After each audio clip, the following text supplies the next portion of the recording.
question, qui connaît la 5G? Je sache si je rentre dans les détails, plus ou moins. Bon, dans l'ensemble, quand même pas beaucoup.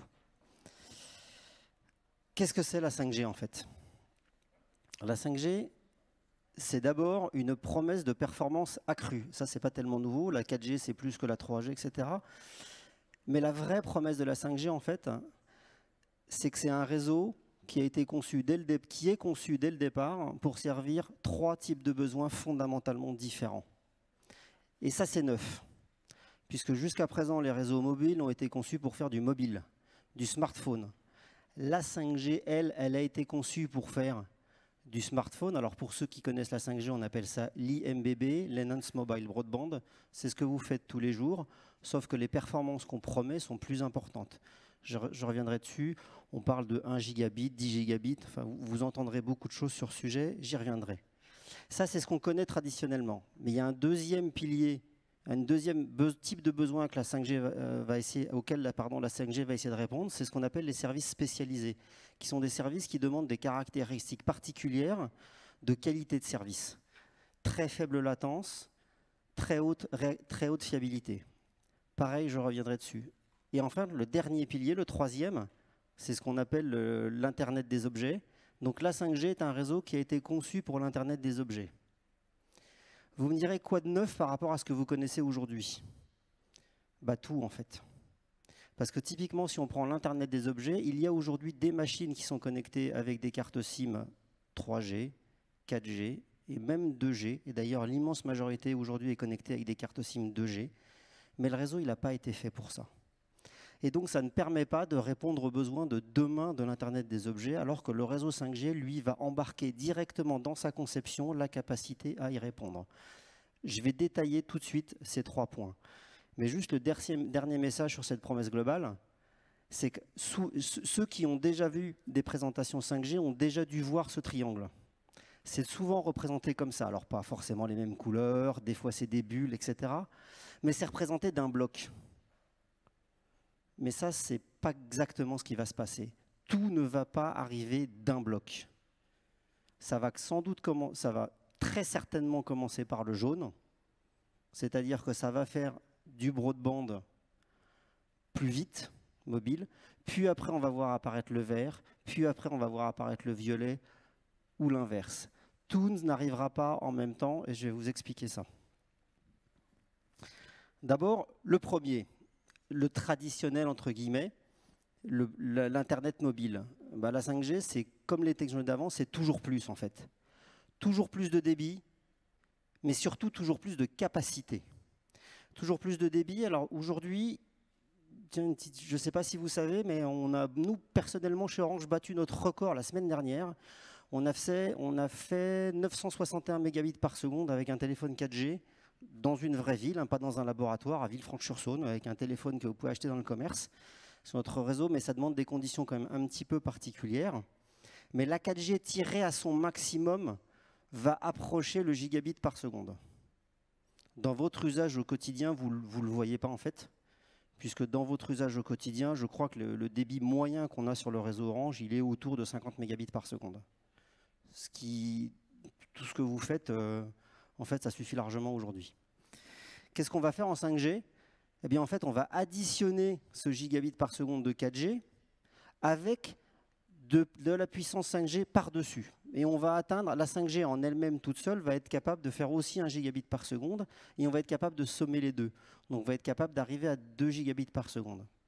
Puis si vous regardez ma page derrière moi, il y a aussi une petite courbe violette. Et la petite courbe violette, c'est parfois vous entendez dire que la 5G va faire 10 gigabits par seconde.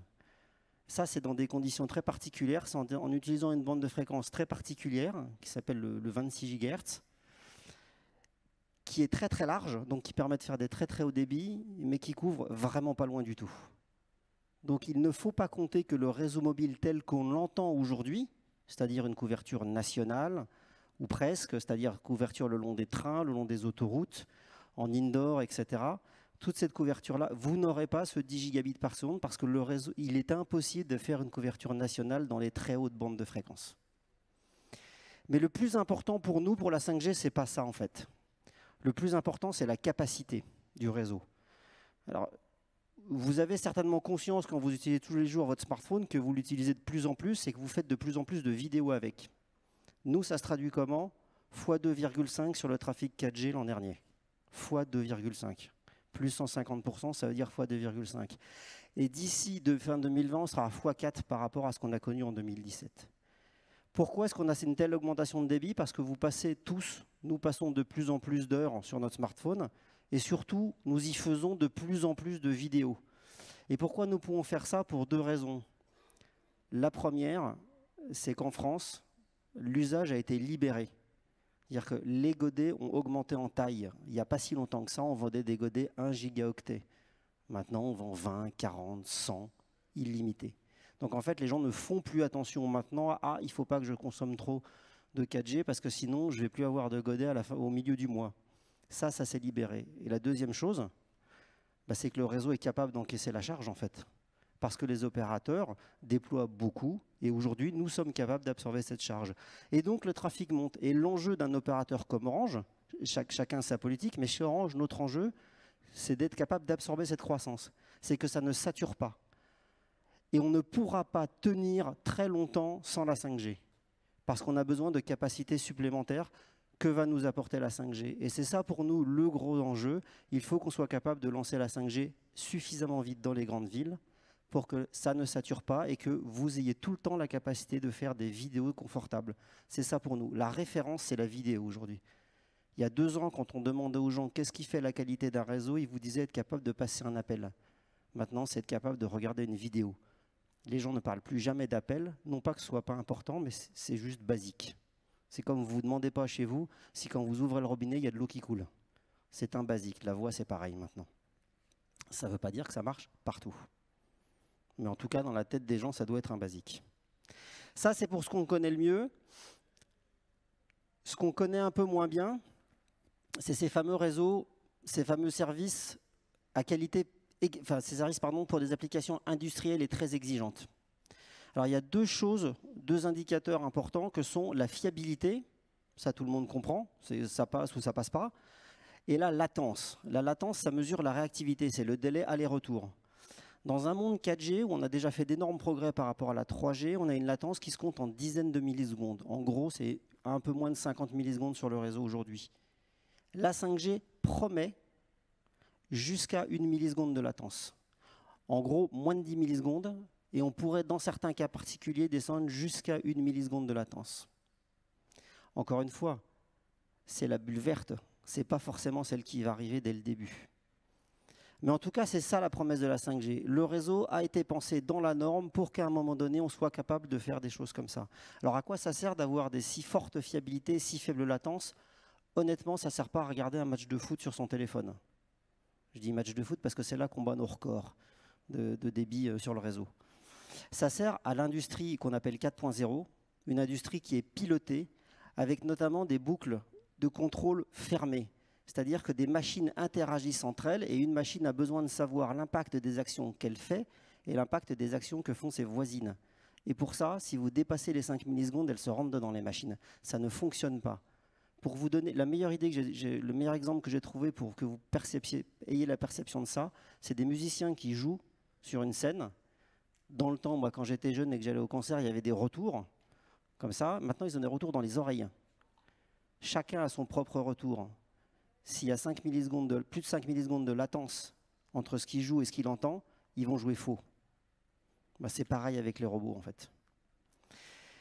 Il y a les opérations à distance. Ça, c'est quelque chose qui est souvent mis en avant. Un chirurgien à Paris qui opère quelqu'un à San Francisco. Bon, c'est un peu de la science-fiction. Mais il y a des tas d'autres choses d'opérations à distance. Vous pouvez piloter des machines à distance. Et pareil, il faut avoir un retour immédiat, très très rapide, pour que ça marche. Les véhicules autonomes, je vous en parlerai particulièrement, parce que c'est un sujet phare pour moi. Et l'Internet tactile, c'est quand vous allez commencer à manipuler des objets virtuels. Et là, il faut synchroniser ce que vous voyez, ce que vous ressentez, sinon vous avez le mal de mer. Et le mal de mer apparaît dès que vous dépassez 10 millisecondes de latence à peu près. Le dernier sujet de ce triptyque, le dernier pied de ce triptyque, c'est le réseau de l'Internet des objets. Alors comme je vous ai dit, aujourd'hui, on a à peu près 15 millions de cartes SIM en France, tout opérateur confondu, qui sont mis dans des machines. C'est-à-dire qui ne sont pas dans les mains de personnes. En 5G, on parle d'1 million d'objets au kilomètre carré. C'est quand même beaucoup, beaucoup plus. C'est 10 fois plus que ce qu'on est capable de faire en 5G. Et donc là, la norme, pareil, est prévue pour accueillir cette densité d'utilisateurs.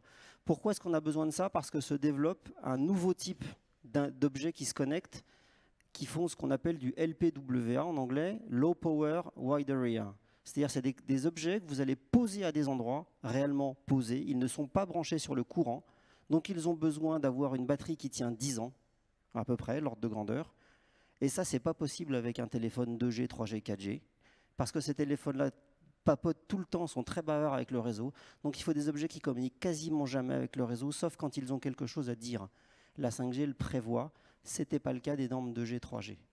Et puis c'est des objets aussi, comme ils sont posés n'importe où, ils peuvent être posés très au fond de la campagne ou très au fond d'un bâtiment. Imaginez ce bâtiment-là, l'eau elle arrive sans doute au -2.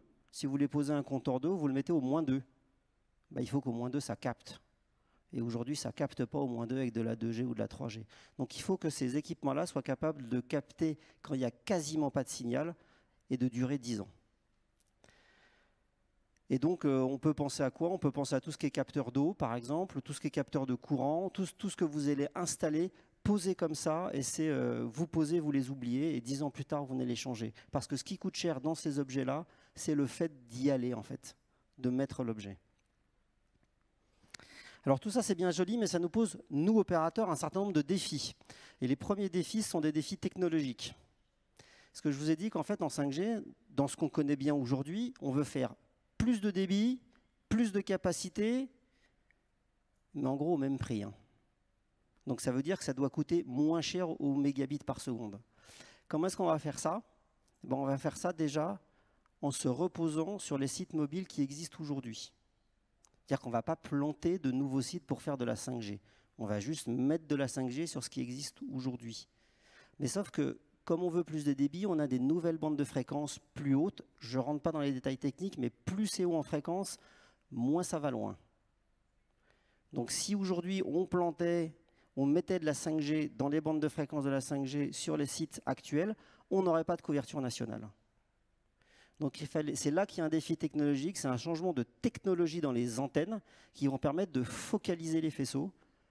Par exemple, quand j'envoie un signal dans cette direction-là ne le reçoit quasiment pas. Alors qu'aujourd'hui, en 4G, je vais arroser un tiers du ciel, un tiers de l'horizon, avec le même signal. Donc en fait, ça a deux avantages. Ça, c'est que, un, je vais pouvoir, comme je focalise, aller plus loin par là. Et deuxièmement, quand je vais parler là, ici, vous ici, vous n'entendrez rien du tout, donc vous ne serez pas brouillé. Et c'est comme ça que je vais augmenter la capacité. Cette focalisation de faisceau ferait de gagner un facteur 3 dans la capacité à peu près. Mais ça, c'est tout neuf. Il faut le faire marcher. Puis deuxièmement, on va aussi devoir s'appuyer sur le cœur de réseau, 4G, mais ça c'est un peu du détail, donc je passe. Deuxième défi technologique, pas des moindres, c'est que si je veux faire l'intégralité des réseaux que je vous ai présentés ici. En fait, c'est un peu le réseau 5G, on aura envie de dire que c'est un couteau suisse. Ça fait couteau, ciseaux, tire-bouchon. Smartphone, objet connecté, application industrielle. Sauf que, moi je ne sais pas si vous aimez les couteaux, mais quand on aime les couteaux, un couteau suisse, c'est un couteau, mais ce n'est pas un bon couteau. Ce n'est pas non plus un bon tire-bouchon, et c'est quand même pas une paire de ciseaux super non plus. Nous, on n'a pas envie de faire un réseau 5G couteau suisse qui soit ni bon pour les smartphones, ni bon pour l'IoT, l'Internet des objets, pardon, ni bon pour les applications industrielles. Donc le défi, c'est de faire un réseau qui fait tout ça et qui le fait très bien. Et pour le faire très bien, on n'a pas d'autre choix que de virtualiser le réseau. La virtualisation du réseau, ça veut dire qu'aujourd'hui, vous avez des fonctions de réseau comme du routage, etc., qui sont sur des machines dédiées. Mais demain, ces fonctions, ce sera du logiciel que je vais devoir poser sur des serveurs. Alors, pas des PC achetés chez Carrefour, mais quand même des serveurs. Pourquoi j'ai besoin de ça? Parce que j'ai besoin de bouger les fonctions en fonction des communications. Puisque sur le même réseau, je dois à vous, par exemple, fournir de la vidéo parce que vous regardez le match de foot, et à vous fournir une application qui a besoin de 1 milliseconde de latence. Ce n'est pas le même réseau pour vous deux. Donc pour vous, je vais mettre certaines fonctions à certains endroits, et pour vous, les mêmes fonctions ailleurs. Mais comme vous allez bouger, vous aussi, il faut que je puisse bouger tout ça tout le temps. À terme, mais à terme relativement lointain, il y aura en fait un réseau pour chacune des connexions qu'on fera dans le réseau. Si ce n'est pas virtualisé, c'est juste pas faisable. Et la virtualisation pour nous, virtualiser les télécoms, c'est relativement neuf, et deux, c'est dangereux parce qu'on a encore aujourd'hui qui tournent des commuteurs qui ont été posés en 1985. Il n'y a pas un PC de 1985 qui tourne encore. Windows 2000, c'est déjà plein de failles de sécurité partout. Donc comment est-ce qu'on arrive à faire fonctionner des systèmes logiciels avec la qualité requise pour les systèmes télécoms? Ça, c'est un premier enjeu. Deuxième enjeu, chez nous, il y a des gens qui s'occupent des machines, il y a des gens qui s'occupent de la fonction A, les gens qui s'occupent de la fonction B. Quand vous virtualisez tout, ben en fait, tout le monde s'occupe de tout. Donc il y a un changement de métier chez les opérateurs aussi. Et ça, c'est un sacré enjeu pour nous. On a un défi de fréquence. Sans rentrer dans les détails, si on veut faire tout ce que je vous ai dit, notamment la partie smartphone, on a besoin des fréquences du milieu, 3.4, 3.8. On prévoit d'ouvrir la 5G en 2020. On commence des expérimentations en 2019. On prévoit de faire des pilotes, des grosses expérimentations, en 2018, pardon, commence l'expérimentation. On prévoit de faire des gros pilotes en 2019. À l'heure où je vous parle, nous n'avons pas les fréquences. C'est un petit problème. Partout en Europe, ça commence à se mettre en place. Chez nous, ça traînaille un peu. Ah pardon, j'ai oublié qu'il y avait une animation. Et on a des enjeux de business model. Donc c'est là que je vais peut-être passer le reste un peu de la présentation. Tout ce que je vous ai raconté aussi, ça demande des sous en fait. Il faut qu'on aille installer de la 5G, même sur un site existant, c'est beaucoup plus compliqué qu'installer la 4G, il faut qu'on change des antennes. Ça va nous coûter beaucoup plus cher que le passage de la 3G à la 4G. Mais il y a une mauvaise nouvelle, donc ça y est, c'est bon, on en a pris conscience. Nous ne vendrons pas un forfait 5G plus cher qu'un forfait 4G. C'est sûr. C'est-à-dire qu'on avait des forfaits 3G à 1 giga, c'est devenu des forfaits 4G à 5 gigas pour le même prix. Donc les forfaits 4G à 20 gigas vont devenir des forfaits 5G à 100 gigas pour le même prix. C'est à peu près sûr. Ce n'est pas la techno qui fait le prix, c'est l'usage. Et tant qu'on va rester dans un usage, c'est pareil, mais ça va plus vite, il y aura forcément un des 4 opérateurs qui le fera au même prix que la 4G et tout le monde s'aligne. Donc l'enjeu pour nous, c'est comment est-ce qu'on crée de la valeur pour se payer ce réseau qui quand même va apporter beaucoup de choses. Et ben, on va créer de la valeur en allant chercher justement sur les 2 autres couleurs que le jaune, sur le vert et le violet, sur les applications industrielles, sur l'Internet des objets. Alors sur le jaune, on peut aussi quand même, sur l'Internet, la data mobile, les smartphones, on peut faire des choses. Et notamment, on peut faire des partenariats. Comme on a ces fonctionnalités, je vous ai expliqué cette fluidité du réseau avec la virtualisation, on va être capable de créer des expériences qui n'existent pas aujourd'hui. Quand vous avez du débit et la capacité à commander connexion par connexion, ce que vous allez faire, vous pouvez typiquement offrir à quelqu'un qui est fan du FCMS et pas de bol, il est à Nancy le soir du match, une expérience immersive à Saint-Symphorien.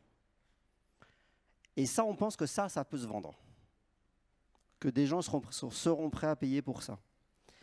Et puis on a aussi tous les sujets autour des applications industrielles. C'est un marché sur lequel nous, opérateurs, sommes très peu présents aujourd'hui. Ce qu'on appelle la PMR, pour ceux qui connaissent, qui veut dire, je ne sais même plus, Private Mobility Radio Network, quelque chose comme ça.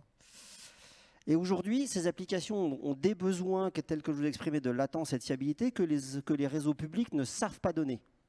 Donc, ils ont déployé leur propre réseau. Typiquement, la SNCF, quand vous prenez le train, a son propre réseau GSM qui s'appelle le GSMR parce qu'elle n'avait pas confiance dans la capacité des opérateurs publics, tous, à lui fournir le niveau de service attendu. Le problème, c'est que le GSMR, c'est du GSM, c'est quand même bien dépassé maintenant. Donc il va falloir que la SNCF crée un nouveau réseau pour le pilotage de ces trains de demain. La question, qu'est-ce qu'elle fait? Est-ce qu'elle déploie son propre réseau ou est-ce qu'elle s'appuie sur leur réseau public? L'enjeu pour nous, c'est de montrer qu'avec la 5G et avec la gestion des classes de service, des qualités de service, on sera capable de fournir à la SNCF le niveau de service attendu, alors que, à vous, à moi, pour regarder le match de foot, on n'en a pas besoin.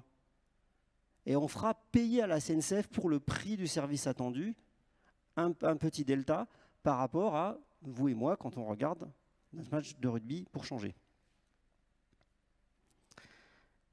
Alors j'ai essayé de vous jeter, alors déjà un truc, on est très humble, pas toujours, mais en général on essaie d'être très humble chez Orange, mais il y a une chose dont je suis sûr, c'est que l'innovation sur la 5G viendra plutôt d'en dehors d'Orange que dans Orange.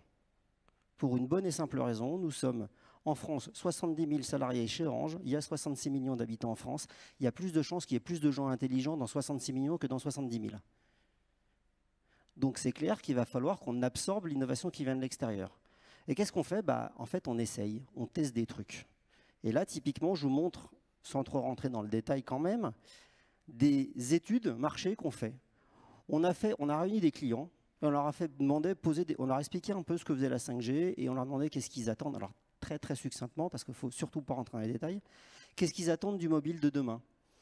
Et voilà, et on a mis un certain nombre de cas d'usage, et on a testé ces cas d'usage avec d'autres clients, pas ceux qui les avaient faits, pour savoir qu'est-ce qui pourrait émerger. Et après, on essaye de synthétiser tout ça. Et la synthèse qu'on voit aujourd'hui, c'est que ce qu'on pense, et ça va peut-être encore bouger, qu'attendent les gens demain, c'est les gens ont besoin de partager de plus en plus, ça va devenir de plus en plus important. Le super scoop, les gens utilisent Facebook, waouh, grand scoop. Les gens ont besoin de partager, mais ont besoin de partager en live, tout de suite. Et la notion d'instantanéité peut demander beaucoup au réseau télécom. Typiquement, quand vous voulez vous filmer en train de faire votre super descente à ski, aujourd'hui, vous vous filmez, puis vous l'envoyez par mail le lendemain. Demain, vous vous filmez et votre copain qui est resté au bureau peut vous regarder faire votre super descente à ski. Et pour faire ça, ça demande pas mal de réseau quand même, par exemple. Et ce qui a marqué sous le terme de flow, c'est qu'il faut que ce soit super naturel en fait. Il faut que ce soit intégré dans votre process traditionnel. Alors, quand j'étais dans le TGV ce matin et je relisais ça et j'ai dit tiens mais qu'est-ce que je vais pouvoir donner comme exemple? Je me suis dit qu'est-ce que j'ai fait ce matin? Quand je suis sorti de chez moi, moi j'habite à Paris et à Paris je prends le métro. Je vais tout de suite sur le site RATP pour savoir quel est le meilleur trajet et si celui auquel j'avais pensé il n'y aurait pas un incident de métro parce que ça arrive des fois. C'est devenu complètement naturel de quand je sors de chez moi, et je vous jure je le fais tous les matins, je vais sur le site RATP. Et c'est facile à faire, j'ai qu'à cliquer sur un bouton et je l'ai en moins d'une seconde. Et c'est devenu, et je le fais parce que c'est naturel. Donc demain, il y aura encore plus de partage, encore plus en direct, mais ça ne se fera que si c'est complètement naturel. Alors je crois qu'il y en a 8 exemples qu'on a sortis, il y en a qui n'ont pas plu du tout. Du genre le mariage à distance. Votre grand-mère, elle ne peut pas venir au mariage et vous partagez en direct le mariage avec elle. Ça déprime tout le monde, ça. Ça, c'est pas bon. En revanche, il y en a qui ont super marché. Par exemple, la classe immersive, l'exemple, c'était un instituteur qui emmène ses élèves à la campagne, regarder un bout de météorite qui est tombé. Tout le monde chausse son casque de réalité virtuelle et on fait un tour dans le cosmos, montrer d'où vient la météorite, comment est-ce qu'elle est arrivée là, qu'est-ce qui s'est passé quand elle est rentrée dans l'atmosphère, qu'est-ce qu'il y a dedans, etc. Et avec, évidemment, tout le monde ne regarde pas la même chose. C'est ça qui est nouveau. Vous n'êtes pas à la télé, vous êtes avec votre carte 360 et si vous vous tournez à gauche, vous voyez quelque chose que celui qui se tourne à droite, il voit autre chose. Là, d'un point de vue réseau, c'est tendu. C'est-à-dire que 20 élèves, 20 connexions différentes. Ce n'est pas comme la télé. La télé, c'est une connexion pour 20. Là, c'est 20 connexions différentes. Voilà, donc on en a fait d'autres. Qu'est-ce qu'il y avait? Alors, il y en avait un autre aussi, pareil, je vous dis, ça ne marche pas du tout. C'est Memory Box, et vous avez fait une super fête, et puis vos copains sont partis, et une semaine après, vous les rappelez, et vous revivez la fête avec ce que vous avez mis dans votre Memory Box, avec vos casques de réalité virtuelle. Pareil, ça déprime, ça. Vaut mieux refaire une fête avec eux. Ça, c'était pour le grand public. Des pistes d'usage entreprise. Ce qu'on identifie pour l'instant, comme le truc le plus important pour nous, c'est l'industrie 4.0.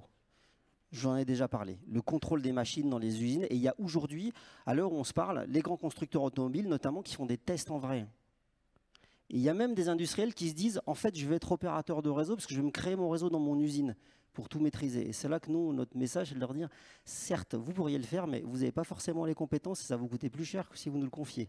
À nous de vous prouver qu'on est capable de rendre la qualité de service attendue. Mais pour nous, ça, c'est le truc important, très important, parce que c'est vraiment un besoin d'automatisation dans les usines auquel on pense savoir répondre. Après, vous avez l'évolution ce qu'on appelle l'évolution du mobile workspace. C'est en fait ce que vous faites aujourd'hui. Vous avez votre téléphone, votre PC, vous vous connectez en Wi-Fi, en 4G, quand vous sortez, etc. Ça va continuer à évoluer avec de plus en plus de débit et on imagine le bureau sans fil demain. Plus un fil. La couverture 4G, 5G privative, donc ça va avec. La connexion fixe, la connectivité fixe, c'est quoi? On a un besoin des entreprises aujourd'hui souvent d'avoir un backup. Et en fait, les entreprises aiment bien avoir un backup de leur accès à Internet par du sans fil. Parce qu'ils se disent, s'il y a une pelleteuse qui passe par là et qui arrache les câbles, elle ne peut pas arracher les ondes. Donc j'ai vraiment un backup efficace. Sauf qu'aujourd'hui, les backups avec les réseaux qu'on a aujourd'hui ne permettent pas de fournir le débit et la garantie de qualité de service qu'on obtient sur une fibre. Demain, en 5G, on sera peut-être capable de proposer des backups, pas à la hauteur de la fibre, hein, rien ne sera jamais à la hauteur de la fibre, mais avec un débit largement suffisant. Et les véhicules connectés, alors il y a Smart Cities, mais je pense que vous en avez déjà entendu parler. Les véhicules connectés, je fais un zoom particulier parce que moi, c'est un sujet que j'aime beaucoup. Il y a beaucoup de choses dans les véhicules connectés. Et on appelle ça chez nous le V2X. Il y a des véhicules qui parlent de véhicule à véhicule.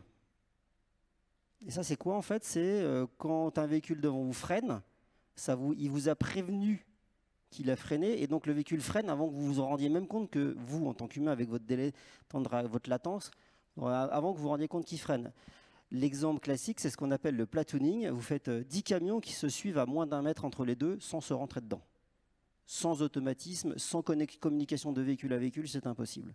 Vous avez le véhicule à l'infrastructure routière. L'infrastructure routière qui vous prévient qu'il y a un problème, qui vous prévient que parce qu'il y a un virage, vous ne voyez pas que le véhicule devant vous, 100 mètres devant vous, il est arrêté, et quand vous roulez à 90, si vous ne le voyez pas à temps, vous rentrez dedans. C'est l'infrastructure qui vous prévient, ou l'infrastructure qui vous prévient, qui pilote votre voiture, par exemple, pour éviter des bouchons. Vu l'état de congestion, ce serait mieux que tu roules à 90 qu'à 110. Gling, on baisse tout le monde à 90. Enfin, je dis tout le monde d'un coup, certainement pas tout le monde d'un coup. D'abord ceux de derrière avant de baisser ceux de devant. Enfin, Troisième sujet, véhicule à piétons. Parce qu'il se trouve que les piétons partagent la route avec les voitures. Il serait bon que les piétons ne se fassent pas écraser par les voitures quand le conducteur a tellement confiance dans sa voiture qu'il ne regarde plus. Donc si la voiture communique avec les autres voitures, avec l'infrastructure, mais pas avec les piétons, ça va faire des morts. Et puis, le véhicule à réseau, le V2N, Network.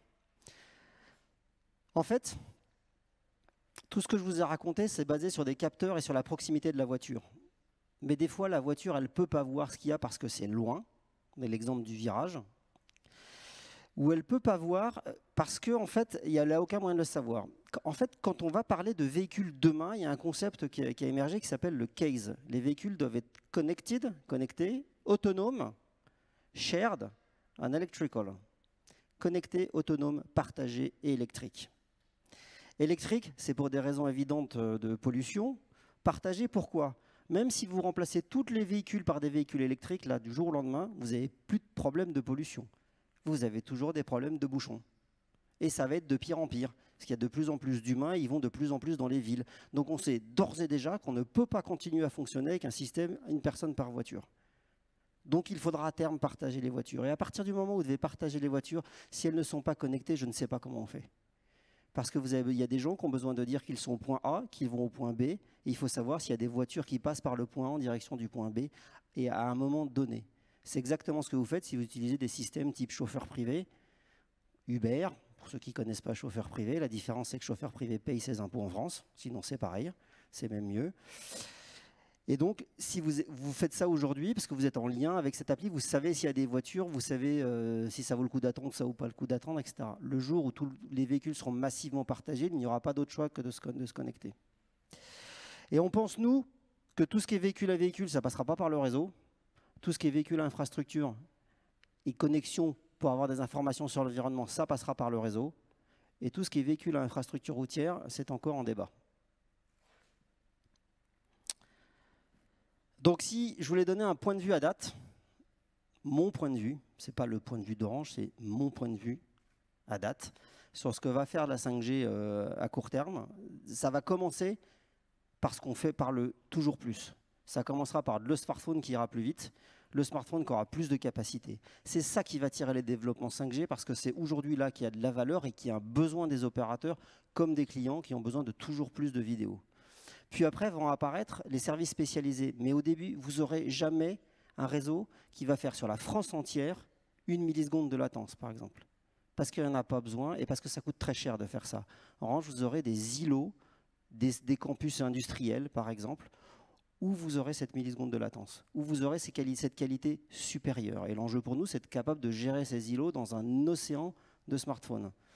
Et après arrivera l'Internet des objets. Pourquoi encore après?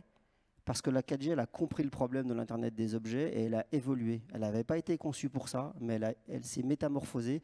Et les opérateurs, en tout cas Orange sort cette année, une version de la 4G qui permet de gérer le fameux LPWA dont je vous ai parlé. Alors un petit dernier point, c'est super. Ce que je vous dis en fait, c'est du vent pour l'instant. On n'a jamais personne n'a touché un smartphone 5G. Ça commence à venir, mais il n'y a pas grand monde qui ont touché. Jamais personne n'a vu un réseau 5G déployé. Ça commence. Et quand ça commence comme ça, il faut tester ses croyances. Et on teste nos croyances en faisant des expérimentations. Donc chez Orange, on en a fait une à Lille. On en fait une, pardon, à Lille Douai, une à Marseille. Pour l'instant, c'est l'exploration technique. On cherche à voir est-ce que ce que nous vendent les fournisseurs, ça correspond à, ça fait ce que ça doit faire. Et puis après, on met aussi en place des labs pour tester les usages. Je vous ai parlé d'études qu'on a fait sur les clients grand public, entreprises. On a des labs pour faire venir des startups, pour venir tester des mini-réseaux 5G, soit sur notre centre de R&D en région parisienne. On a un partenariat avec l'INAS Montlhéry. Pour ceux qui sont fans de voitures, à Montlhéry, c'est là qu'on mesure la vitesse des voitures, c'est la note de vitesse. Donc on est en train de construire un réseau 5G sur le site de l'INAS Montlhéry pour faire des tests de véhicules connectés. Et puis on a avec Nokia un lab sur le B2B. Et puis il y a des tas d'annonces qui vont arriver aussi, qui vont s'égrener jusqu'à la mi-2019. Je crois que j'ai fini là-dessus, oui. Donc si vous avez des questions, je suis prêt à y répondre avec plaisir. Le micro est derrière vous, il arrive, il se rapproche. J'ai absolument rien contre les voitures partagées, hein, je précise avant ma question. Mais si on imagine que toutes les voitures sont connectées, pourquoi il y aura encore des bouchons? Elles seront capables de calculer elles-mêmes quelle vitesse idéale il faudra mettre pour pas qu'il y ait de bouchons? Ben, c'est juste une question de quand vous essayez de rentrer 1000 M&M's dans une bouteille, ça rentre. Si vous en mettez 2000, ça rentre plus. Une voiture, ça fait 4 mètres de long. C'est juste une question d'occupation de l'espace. Il y a un moment, ça rentre plus. Il y a une photo qui est hallucinante. Moi, je suis jamais allé en Chine, mais il paraît qu'il y a une autoroute. Là, je ne sais pas comment ils ont de périph' autour de Pékin, plusieurs, mais il y a 8 voies. En fait, c'est bouché. Si vous voulez déboucher, il faudrait rajouter une 9e voie. Puis quand vous aurez rajouté une 9e voie, il faudra rajouter une 10e voie. Il y a un moment, ça ne rentre plus. C'est juste ça. Après, le fait d'être connecté, de partager, etc., ça va permettre de régler la vitesse. Mais quand ça passe pas, quoi, en fait. Si la porte, elle fait 2 mètres de large et vous faites 2,50 m de large, vous avez beau réfléchir, vous ne passerez pas. C'est juste une question d'occupation d'espace. Alors moi, j'y connais rien en véhicule, c'est ce que disent les gens, parce que j'ai participé à des séminaires sur le sujet, c'est ce qu'ils disent. Ça fluidifie le trafic, le fait d'être connecté. Mais aux heures de pointe, il y a un moment où ça sature. Je ne sais pas, par exemple, moi qui suis parisien, c'est que si on faisait toute l'intelligence qu'on avait, on arriverait à faire que le périph' soit fluide 24 heures sur 24. À titre personnel, en dehors de 3 heures du matin, j'ai jamais vu le périph' fluide.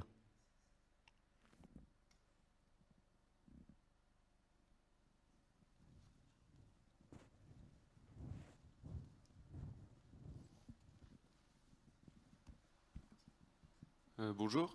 En fait, moi je suis du milieu agricole et bon, ça s'entend un peu à mon accent, je suis alsacien. Donc en fait, c'est pas grave.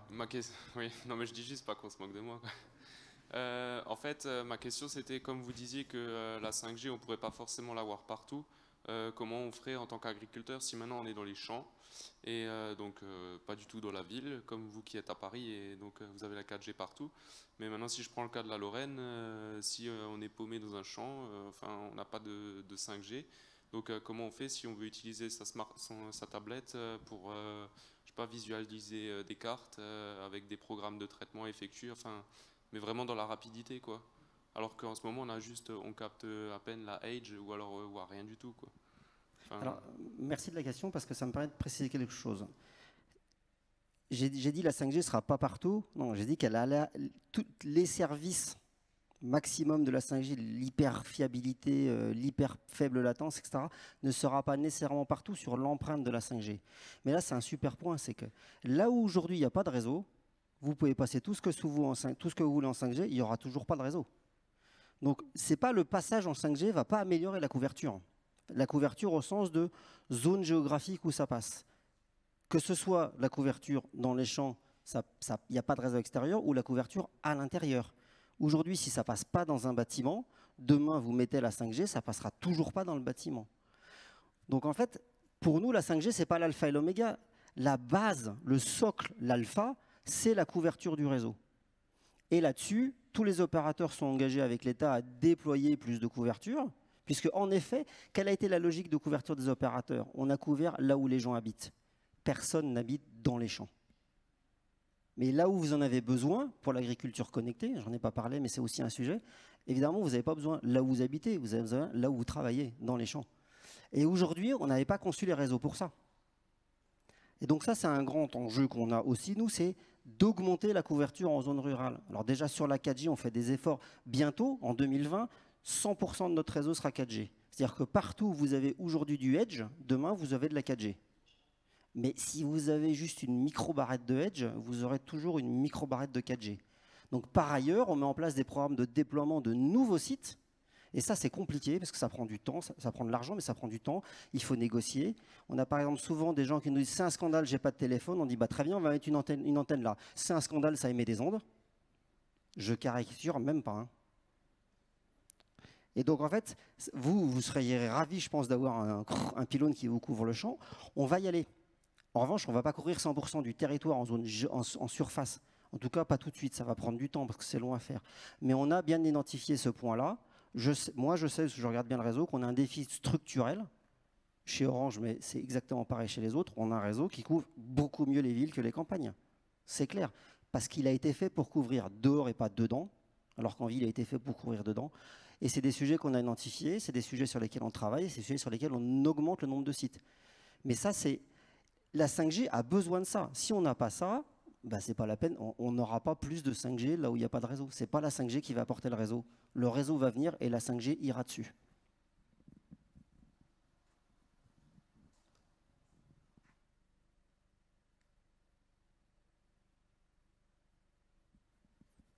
Une fois, deux fois, trois fois. Bah, merci, bon après-midi, bon week-end.